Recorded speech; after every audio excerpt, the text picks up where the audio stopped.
Hello friends, welcome back to my YouTube channel. आज हम कर रहे हैं टीजीटी स्पेशल एजुकेशन टीचर जो 24 जून को एग्ज़ाम हुआ था, उसका GK GS part. Let's get started. Question number 1, which veteran film maker recipient of the JC Daniel award for the year 2023 passed away in 2025 April 2025। कौन से जेसी डाइनल अवार्ड किसको मिलना था? Shaji N Karun. Option number 4 is the correct answer. Shaji N. Karun, recipient of J.C. Dynel Award 2023, passed away in April 2024. Question number 2. Who convened a joint meeting on April 2024 with the Department of Biotechnology and other stakeholders to review the indigenously developed HPV test kits for cervical cancer screening in India?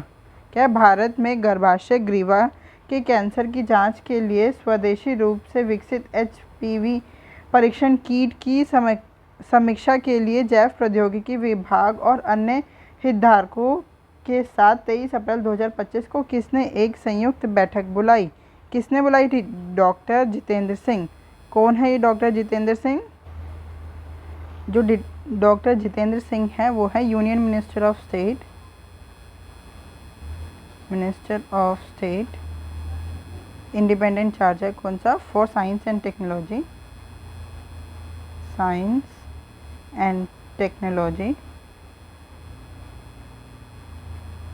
And minister of state of earth sciences है minister of state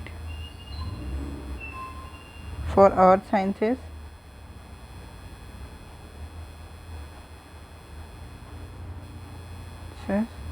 department of atomic energy and department of space भी इन्हीं के पास है। और ministry of states personnel public grievance and pension, ये सब इन्हीं के ही पास है। इनके पास डॉक्टर जितेंद्र सिंह, इन्होंने ही मीटिंग बुलाई थी, joint meeting with the Department of Biotechnology and other stake holders to review the indigenously developed HPV kits for cervical cancer screening in India. Question number 3, in March 2025 who among the following was selected for the 59th Jnanpith award? 59th Jnanpith award के लिए कौन select हुआ है? यह है Vinod Kumar Shukla. Option number 4 is the correct answer. देखो, शशि थरूर नहीं, प्रतिभा राय नहीं, शाजी एन करुण, इनको क्या है? वेटरन क्या जेसी डाइनल अवार्ड मिला है। जेसी डाइनल अवार्ड है ना।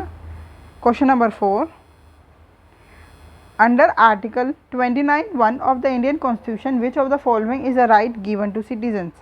Right to conserve their distinct language, script and culture. Yes, Article number 29 का 1 यही कहता है। Option number 1 is the correct answer. Right to property and life, ये पहले एक राइट था, फंडामेंटल राइट था, अब ये एक लीगल राइट है। कहाँ पे? ये आर्टिकल नंबर 300A में, ठीक है। Right to establish and administer educational institutions, ये कौन सा है? यह है right to establish and administer educational institution, यह है आर्टिकल नंबर 30, फंडामेंटल राइट है एक। Right to form association and unions, right to form associations and unions, ये है आर्टिकल नंबर 19(1)(c). देखो, सी मीन्स जो आर्टिकल नंबर 19 है ना, उसमें 6 पार्ट्स हैं। यहाँ पे स्पेस नहीं है, चलो यहाँ बीच बीच में देख लेते हैं। आर्टिकल नंबर 19(1)(a) क्या कहता है? कहता है freedom of speech and expression. Freedom of, ये ए है, ठीक है, FRW, freedom of speech and expression. ये 6 के 6 पार्ट इम्पोर्टेंट हो जाते हैं। 19 का बी, 19(1)(b) क्या कहता है? Freedom to assemble peacefully without arms, freedom to assemble peaceably without arms.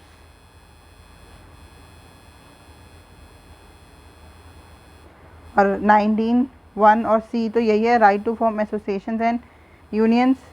19 article number 19(1)(d) ये क्या कहता है? Freedom of movement, freedom of movement. Article number 19(1)(e), ये कहता है freedom of residence, freedom of residence. और ध्यान रखना ई के बाद एफ नहीं आता, 19(1)(g) आता है, जी। जी में कहता है freedom to practice any profession और ऑक्यूपेशन, फ्रीडम टू प्रैक्टिस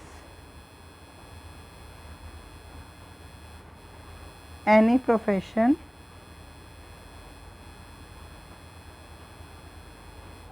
और ऑक्यूपेशन। ठीक है। Question number 5, in March 2025 Lok Sabha secretariat and the ministry of electronics and information technology sign an MOU, memorandum of undertaking to develop the Sansad Bhashini initiative for which purpose. Sansad Bhashini initiative किस purpose के लिए develop किया गया, वो यही पूछ रहे हैं इसमें। देखो, for tracking and activities for all members नहीं, for digitising the voter ID of all citizens नहीं, streamline and modernize parliamentary operations, yes, option number 3 is the correct answer. Sansad Bhashni initiative is developed for streamline and modernize parliamentary operations. संसदीय कार्यों को सुव्यवस्थित और आधुनिक बनाना, इसके लिए क्या ये संसद भाषणी इनिशिएटिव डेवलप किया गया। Question number 6, Why did the annexure of Awadh in 1856 anger the sepoys of the company's army? क्या 1856 में अवध पर कब्जा करने से कंपनी की सेना के सिपाही नाराज क्यों हुए? क्यों नाराज? The British banned regional festivals in Awadh नहीं, the sipahis were forced to reallocate to distinct places mostly southern India नहीं, they were denied promotions in the army नहीं, most sepoys were from Awadh and rescinded foreign controls over their homeland, yes, option number 4 is the correct answer. ज़्यादातर सिपाही अवध से थे और अपनी मातृभूमि पर विदेशी नियंत्रण से नाराज थे, yes, इसीलिए ही वो नाराज थे। क्यों? क्योंकि ज़्यादातर सिपाही अवध से थे और अपनी मातृभूमि पर विदेशी नियंत्रण से नाराज थे वो। Option number 4 is the correct answer. Question number 7, which region will benefit the most from Ken Betwa river linking project. देखो, पहले सबसे पहले तो देख लेते हैं केन बेतवा लिंकिंग प्रोजेक्ट है क्या।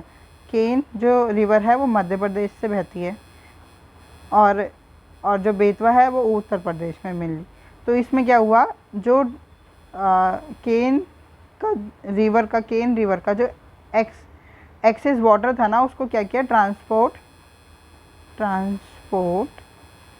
excess water from Ken river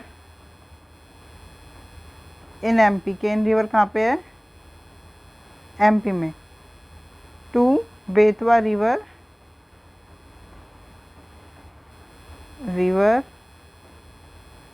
in UP to irrigate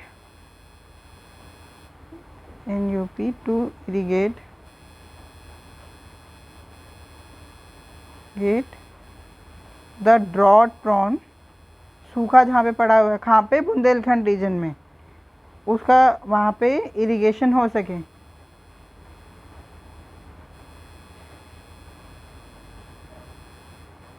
in drought prawn Bundelkhand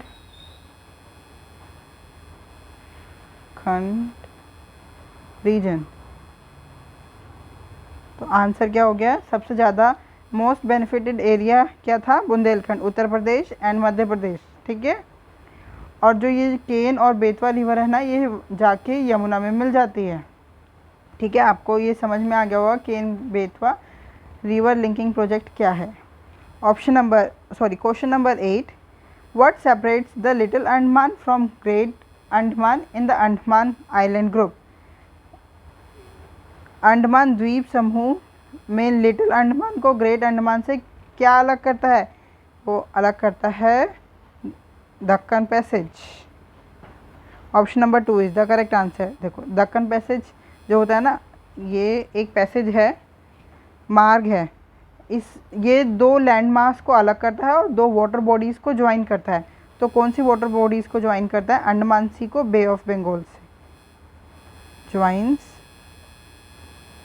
Andaman sea to bay of Bengal.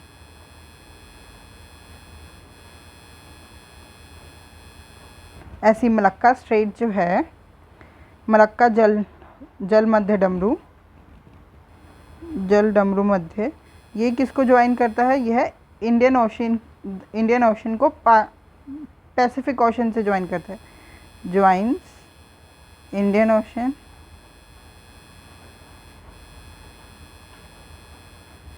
To Pacific Ocean.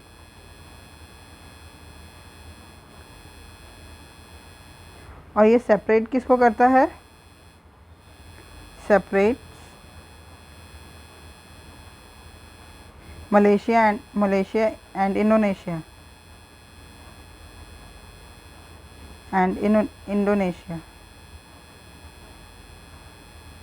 और जो गल्फ ऑफ मन्नार है, ये सेपरेट करती है इंडिया को श्रीलंका से। India from Sri Lanka.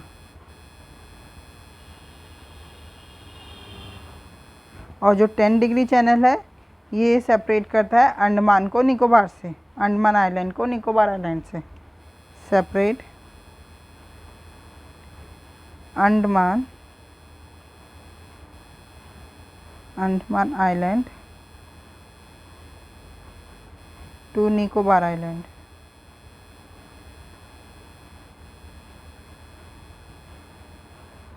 Question number 9, the famous Rath Yatra where deities are taken in grand chariots to the Gundicha temple is primarily celebrated in which Indian state? रथ यात्रा festival कौन से स्टेट में मनाया जाता है? वो है Odisha. Option number 4 is the correct answer. अभी 27 जून को रथ यात्रा हुई थी ना। Question number 10, which part and articles of the Indian Constitution deals with the provision related to High Court? High court का कौन सा पार्ट और आर्टिकल है? आर्टिकल नंबर देखो 4 तो 4 कैंसिल हो गया। 4 में तो पता है कौन कौन सा आर्टिकल है। आर्टिकल नंबर पार्ट 4 में सॉरी पार्ट 4 पार्ट 5 तो द यूनियन है, यूनियन आर्टिकल नंबर 52 से 151। और पार्ट 4 क्या है? पार्ट 4 है डीपीएसपी। और आर्टिकल नंबर 36 से 51 है ना, तभी तो पार्ट 4A 51A होता है। ऐसी तो ये दोनों तो हो ही नहीं सकते ऑप्शन। और देखो पार्ट 6 ही आंसर है, तो पार्ट 6 आंसर। और हाई कोर्ट का आर्टिकल है 214 से 331। Option number 2 is the correct answer. और पार्ट 6 में पार्ट 6 का नाम है द स्टेट्स। और इसमें आर्टिकल कहाँ से कहाँ तक है? आर्टिकल 152 से लेके 237। इसमें सारा स्टेट्स का गवर्नर और वो सब आ जाते हैं। ठीक है, सुप्रीम हाई कोर्ट और अदर डिस्ट्रिक्ट कोर्ट्स, ये सब। Question number 11, what is approximately the total installed power generation capacity of India as on 31st March 2025? 31 मार्च 2025 तक भारत की कुल स्थापित विद्युत उत्पादन क्षमता लगभग कितनी है? वो है 475 gigawatt. Option number 1 is the correct answer. Question number 12, in November 2024 who delivered India's national statement at the high level segment of the COP29 of UN Climate Change Conference at Baku, Azerbaijan? किसने deliver किया है ये national statement at high level segment of the COP29? ये है Kirtivardhan Singh. Option number 2 is the correct answer. Kirtivardhan Singh कौन है? Minister of state for external affairs. Minister of State for External Affairs.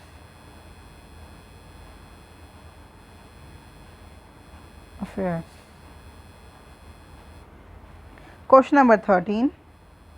Plants that grow flowers and fruits belong to which group? फूल और फल उगाने वाले पौधे किस समूह से संबंधित हैं? ये हैं angiosperm. Option number 3 is the correct answer. Gymnosperm होते हैं नेगेड सीड्स वाले होते हैं. Question number 14. Which of the following Indian leader resigned from the Central Legislative Council to protest against the Rowlatt Act 1919? कौन से लीडर्स ने रिज़ाइन कर दिया था from the Central Legislative Council to protest Rowlatt Act 1919? वो थे Mohammad Ali Jinnah, Madan Mohan Malaviya and Mazhar Al Haq. Option number 1 is the correct answer. Question number 15. The Indian Council Act of 1892 was significant because it abolished the East Indian Company? नहीं. Indian Council Act of 1892 पूछा, abolish the East Indian Company? नहीं. Grant full autonomy and self governance to selected Indian provinces? नहीं. Gave universal suffrage to Indians above the age of 18? नहीं. Introduce limited Indian representation in legislative council? Yes. Option number 4 is the correct answer. Indian Council Act of 1892 was significant because it introduced limited Indian representation in Legislative Council. Question number 16. Which authority notified the regulation for radar equipment for the measurement of the speeds of vehicles in April 2024? Set to come in force on July 1st, 2025. Defense Research and Development Organization DRDO? नहीं. Department of consumer affairs? Yes. Option number 16 का answer क्या है? Question number 16 का answer है option number 2. Department of consumer affairs notified the regulations for radar equipment for the measurement of speeds of vehicles in April 2025, set to come into force on 1st July 2025.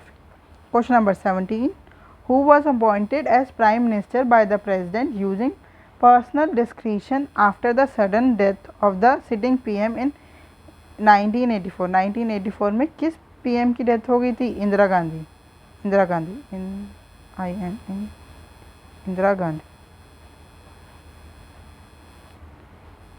Gandhi ji की death हो गई थी 1984 में. तो president ने किस PM को appoint किया था? वो थे राजीव गांधी, इंदिरा गांधी जी के बेटे Rajiv Gandhi. Option number 2 is the correct answer. Question number 18. What is the primary objective of सांसद आदर्श ग्राम योजना? सांसद आदर्श ग्राम योजना का प्राइमरी ऑब्जेक्टिव क्या था? To create employment through government run industries in rural areas? नहीं. To provide direct financial assistance to all villagers? नहीं. To replace all existing rural development schemes? नहीं. To empower villages to make choices and develop their own model villages? Yes. Option number 4 is the correct answer. The primary objective of सांसद Adarsh Gram Yojana is to empower villagers to make choices and develop their own model village. Question number 19. Which legislation replaced the Major Port Trust Act 1963? कौन से legislation ने replace किया Major Port Trust Act 1963? That is Major Port Authorities Act 2021. Option number 2 is the correct answer. Question number 20. Last question of this video. Which of the following best defines the current weekly status used by India's National Sample Survey Office? क्या है? The employment status based on the last 30 days? नहीं. Current weekly status है तो current का ही तो बताएंगे. The activity status based on the last 7 days preceding the survey? Yes. Option number 2 is the correct answer. I hope आपको ये video अच्छी लगी. अगर आपको कोई भी डाउट है तो आप हमसे जुड़ सकते हैं @maths PS1 टेलीग्राम चैनल पे. Thank you. Keep learning, keep practising.